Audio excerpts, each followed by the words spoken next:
এক চাঞ্চল্যকৰ ঘটনা সংঘটিত হৈছে এবাৰ এখন চিকিৎসালয়ৰ উত্তপ্ত পৰিস্থিতি বিৰাজ কৰা পৰিলক্ষিত হৈছে কিয়নো ৰোগীৰ আত্মীয় এবাৰ চিকিৎসাকৰ্মীক প্ৰহাৰ কৰিছে চিকিৎসাকৰ্মীক প্ৰহাৰ কৰা তিনিজনক ইতিমধ্যে আটক কৰিছে বুলি জানিব পৰা গৈছে আৰু এইদৰে এখন চিকিৎসালয়ত উত্তপ্ত হৈ পৰিছে পৰিস্থিতি কিয়নো এটা বেজি দিয়া কেন্দ্ৰ কৰি এই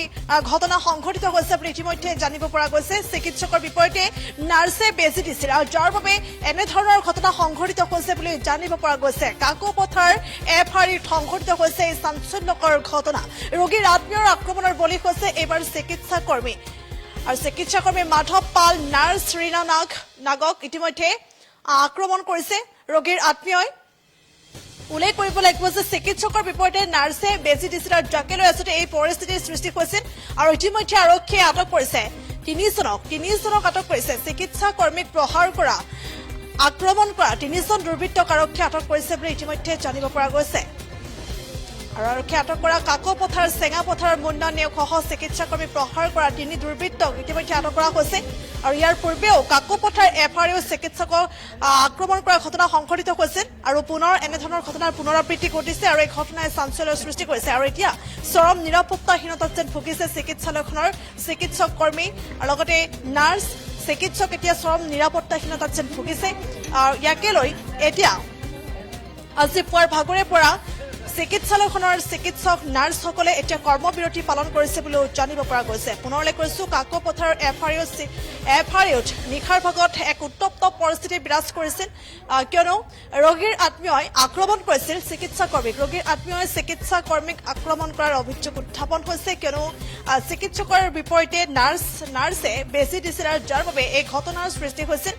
আৰু চিকিৎসাকৰ্মীক আচলতে প্ৰহাৰ কৰা হৈছিল আৰু চিকিৎসাকৰ্মীক আক্ৰমণ কৰা হৈছিল চিকিৎসাকৰ্মী মাধৱ পাল নাৰ্ছ ৰীনা নাগক আক্ৰমণ কৰা হৈছিল সেই ঘটনাই চাঞ্চল্যৰ সৃষ্টি কৰিছে আৰু এয়াই নহয় ইয়াৰ পূৰ্বেও এনেধৰণৰ ঘটনা সংঘটিত হোৱাৰ অভিযোগ উত্থাপন হৈছে পূৰ্বেও এনেধৰণৰ ঘটনা সংঘটিত হৈছিল আৰু ইয়াকে লৈ এতিয়া চৰম নিৰাপত্তাহীনতাত ভুগিছে এই চিকিৎসালয়খনৰ যিসকল চিকিৎসাকৰ্মী আছে চিকিৎসক আছে নাৰ্ছ আছে তেওঁলোক এতিয়া চৰম নিৰাপত্তাহীনতাত ভুগিছে আৰু যাৰ বাবে আজি ৰাতিপুৱাৰ ভাগৰে পৰা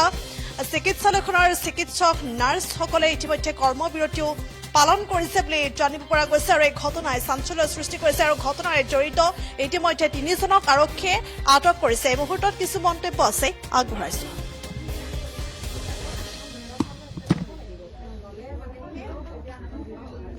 আমি খানা খাইকে অহাৰ পিছত মানে দেউতাকতে কৈ আছিল যে ডক্টৰ পিছত ডক্টৰ আহিলে আহি কেনে ডক্টৰ চাই কেনে বেজিটো লিখি দিলে পিছত সিহঁতে বেজি ল'বলৈ গৈছে কিন্তু সিহঁতে বাইদেউ বেজি ৰেডি কৰিছে কিন্তু বেজি দিবলৈ নিদিয়ে সিহঁতে মোবাইলত ভিডিঅ' কৰি আছিল যে আমি বেজি নিবলৈ নিদিওঁ আপুনি ভালকৈ বেজি নিদিব এইটো ডক্টৰে ভালকৈ বেজি দিব পাৰে হেনতেন এইবিলাক কৈ আছিল পিছত কি হ'লে ছাৰেতো বেলেগ পেচেণ্ট আহিছে চাই আছিল পিছত বাইদেউ ডক্টৰ ৰুমত আহিলে এতিয়া বাইদেউ আহি কেনে তাতে আছে মানে এইটো পেচেণ্টৰ দেউতাকে আকৌ কেইজনমানক ফোন কৰিছে সিহঁতে আহি কেনে বাইদেউক মানে হেৰেছমেণ্ট কৰি আছিল পিছত মই গৈ কেনে ক'লোঁ দাদা ইয়াত আৰু বেলেগ পেচেণ্ট আছে আপুনি এইবিলাকক চাব দিয়ক পিছত কি কৰিলে তাৰ পৰা কিছুমানে আনি কেনে মোক ওলাই আনিলে বাহিৰত কৰি ইয়াত মাৰিলে আৰু ইয়াত মাৰিলে ঘুচা মাৰিছে কেইজন ল'ৰা আছিলে ইয়াত আগত এজন আছিল পিছত 4জনমান আহিছে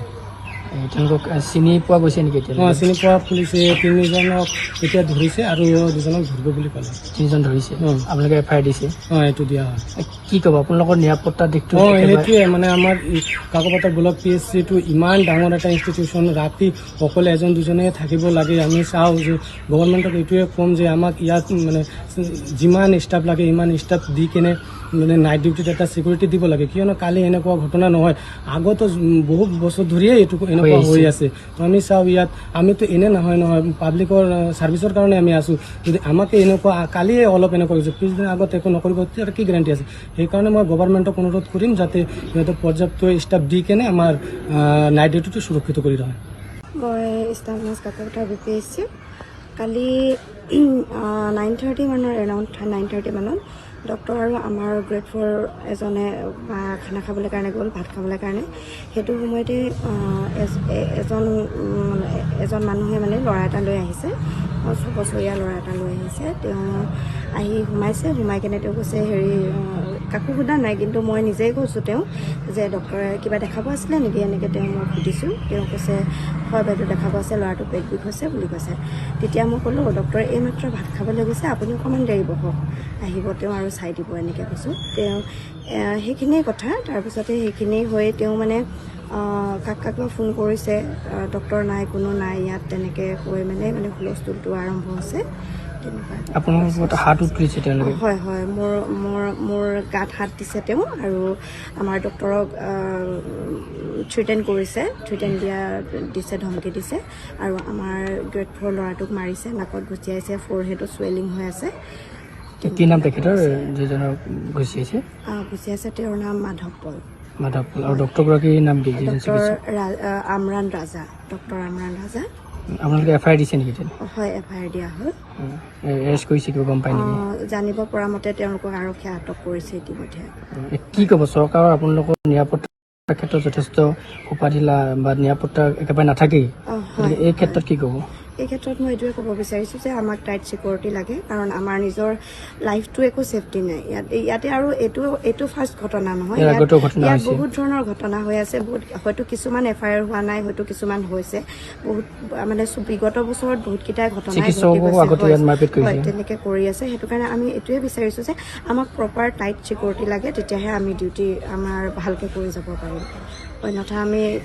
আমাৰ নিজৰ প্ৰাণক ত্যাগ কৰি আমি সমাজ সেৱা কৰিবলৈ আমি নোৱাৰিম। তেনেকুৱা হৈছে কণ্ডিশ্যন। নিৰাপত্তা বিচাৰি আচলতে কালি যিহেতু আমি নিজকে ইনচিকিউৰিটি ফিল কৰিছিলোঁ, যেতিয়া আমাৰ ষ্টাফক তেনেকৈ অন ডিউটিত ষ্টাফক তেনেকৈ শাৰীৰিকভাৱে প্ৰহাৰ কৰিছিলে। গতিকে আমি সকলোৱে একগোট হৈ পিনে আজি কৰ্মবিৰতিটো সিদ্ধান্ত লৈছিলোঁ। কিন্তু ইয়াতো আমি যিখিনি ইমাৰ্জেঞ্চি পেচেণ্ট হয়, যেনে ডগ বাইট, যিকোনো খবৰৰ বাবে যোগাযোগ কৰক 7099017330 লগতে 7099017110 নম্বৰত।